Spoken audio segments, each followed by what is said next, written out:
खरं तर आपण जे बजेट काढलं आपल्या इमॅजिनेशन मध्ये जे टेबल आहे ते टेबल बसतंय अरे, तुला कळतंय का?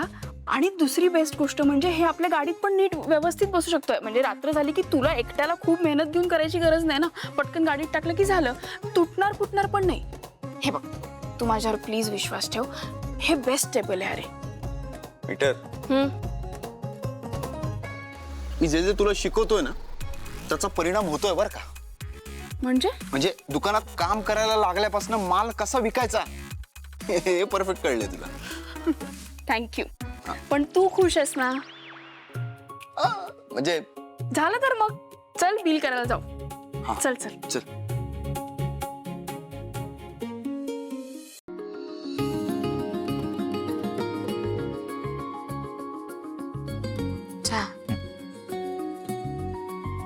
सुलोचना कुठे गेली?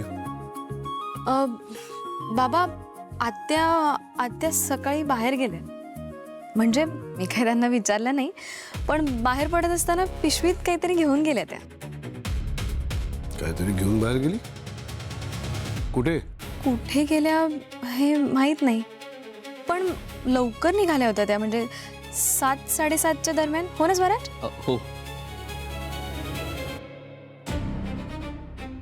नाही म्हणजे आत्या आता ज्या प्रकारे आपल्याशी म्हणजे सगळ्यांशी चिडून किंवा रागावल्यासारखं वागतायत ना. पण बाबा तुम्ही टेन्शन घेऊ नका.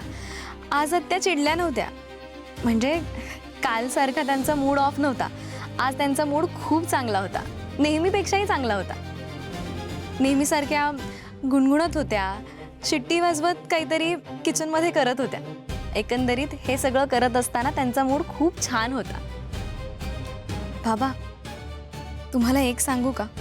म्हणजे आज आत्याला असं खुश बघून मला खूप चांगलं वाटलं. आत्याचा मूड ऑफ असला ना की मला अजिबात आवडत नाही. म्हणजे कसं तरी होतं. आणि मला माहिती आहे सगळ्यांनाच तसं वाटत असेल. आत्या खुश असल्या की घर कसं आनंदी असतं. म्हणून म्हटलं तुम्हाला पण सांगावं. तुम्ही अजिबात टेन्शन घेऊ नका आणि काळजी करू नका. आत्या आनंदाने बाहेर पडलेत.